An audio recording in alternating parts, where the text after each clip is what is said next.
Mga hakbang sa pagbuo ng community-based disaster risk reduction and management plan.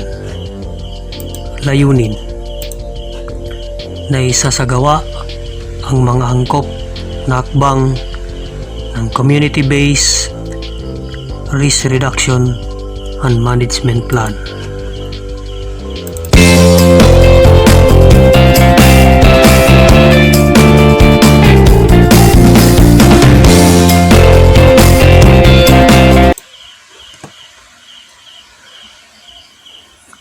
Disaster Risk Reduction Management Plan ay binubuo ng mga yugto. Unang yugto ay ang Disaster Prevention and Mitigation. Under sa Disaster Prevention and Mitigation ay ang Disaster Risk Assessment, Capability Assessment, at under naman sa Disaster Risk Assessment ay ang Assessment of Hazard. Ikalawang yugto, Disaster Preparedness. Paghanda sa mga dapat gawin bago, habang, at pagkatapos ng isang kalamidad. Ikatlong yugto, Disaster Response. Pagtugon sa pangailangan ng komunidad bunga ng naganap na kalamidad.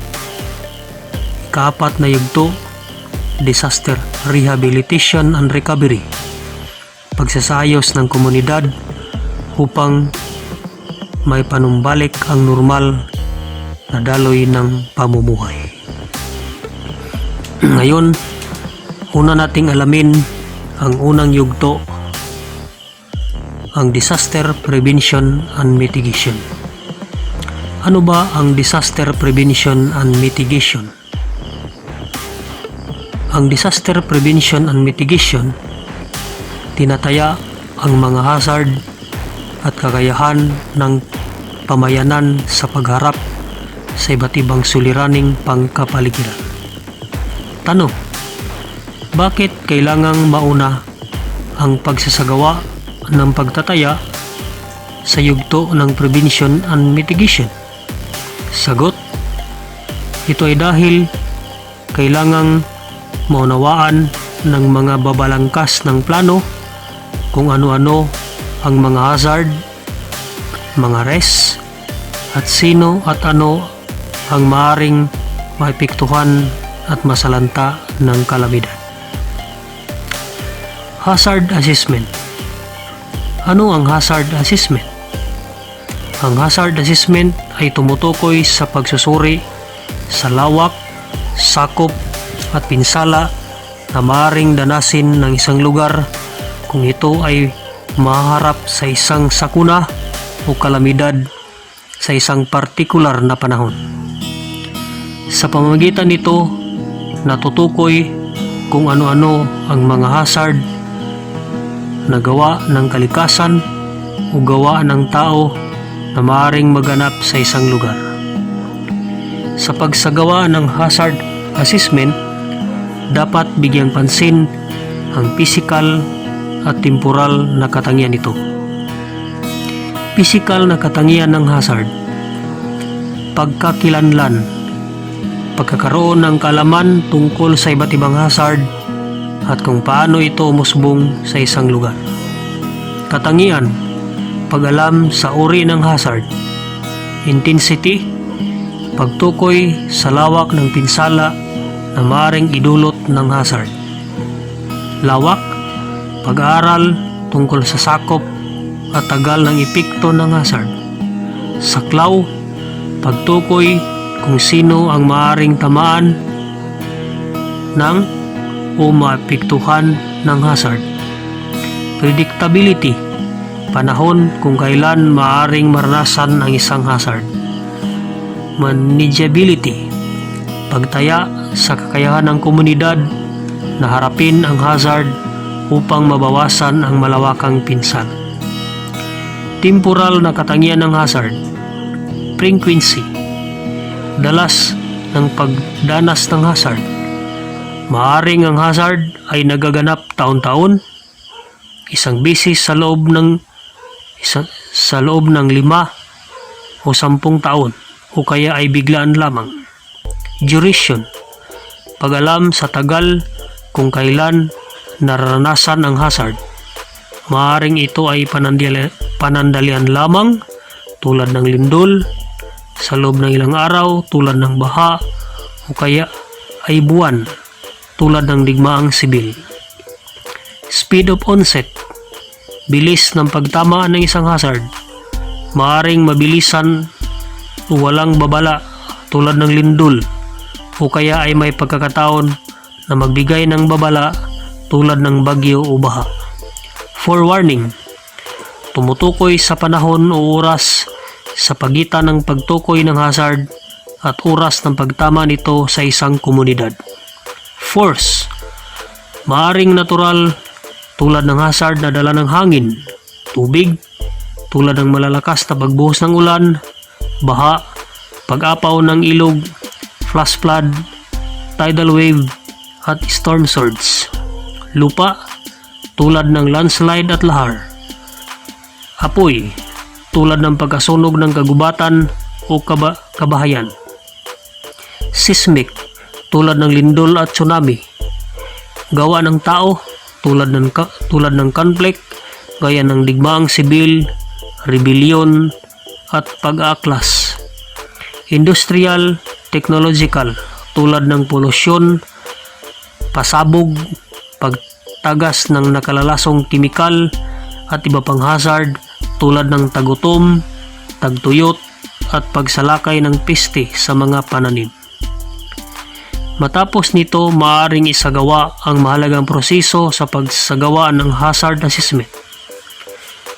Hazard mapping ay sinasagawa sa pamagitan ng pagtukoy sa mapa ng mga lugar na maaaring masalanta ng hazard. Historical profiling, timeline of events. Isinasagawa ito upang makita kung ano-ano ang mga hazard na naranasan sa isang komunidad, gaano kadalas, at kung alin sa mga ito ang pinaka mapinsala. Vulnerability assessment at capacity assessment. Sa pamamagitan nito, masusukat ang kahinaan at kapasidad ng isang komunidad sa pagharap ng iba't ibang hazard na maaring maranasan sa kanilang lugar. Vulnerability assessment, tinataya ang kahinaan o kakulangan ng isang tahanan o komunidad na harapin o bumangon mula sa pinsalang dulot ng hazard. Sa pagsagawa ng vulnerability assessment, kailangang suriin ang sumusunod na RES. Elements at RES. Tumutukoy ang elements at RES sa tao, hayop, mga pananim, bahay, infrastruktura, kagamitan para sa transportasyon at komunikasyon. Halimbawa, vulnerable dahil sa lokasyon, malapit sa anyong tubig at kabundukan. People at rest, tinutukoy ang mga grupo ng tao na maring higit na mapektuhan ng kalamidad. Halimbawa, ang mga buntis at may kapansanan ay may tuturing na vulnerable sa panahon ng kalamidad dahil sa kanilang kondisyon. Location of people at rest, tinutukoy ang lokasyon o tirahan ng mga taong natukoy na vulnerable. Halimbawa, vulnerable sa pagbaha ang mga mababang lugar. Capacity assessment, tinataya ang kakayahan ng komunidad na harapin ang iba't ibang uri ng hazard. 3 kategorya. Una, pisikal o material na aspekto. Sinusuri kung ang mga mamamayan ay may kakayahan na muling isaayos ang mga struktura na nasira ng kalamidad. Ikalawa, aspektong panlipunan. May kapasidad ang isang komunidad na harapin ang hazard kung ang mga mamayan ay may pagtutulungan upang ibangon ang kanilang komunidad mula sa pinsala ng mga sakuna at kung ang pamahalaan ay may epektibong disaster management plan. Ikatlo, aspekto ng pag-uugali. kanilang oras, lakas at pagmamayari ay nagpapakita na may kapasidad ng komunidad na harapin o kaya ay bumangon mula sa dinanas na sakuna o panganib. Risk assessment. Ito ay tumutukoy sa mga hakbang na dapat gawin bago ang pagtama ng sakuna, kalamidad at hazard na may layuning maiwasan o mapigilan ang malawakang pinsala sa tao at kalikasan. Disaster prevention ay tumutukoy sa pag-iwas sa mga hazard at kalamidad. Disaster mitigation ay tumutukoy na mabawasan ang malubhang epekto nito sa tao, ari-arian at kalikasan. Dalawang uri ng mitigation: structural mitigation at non-structural mitigation.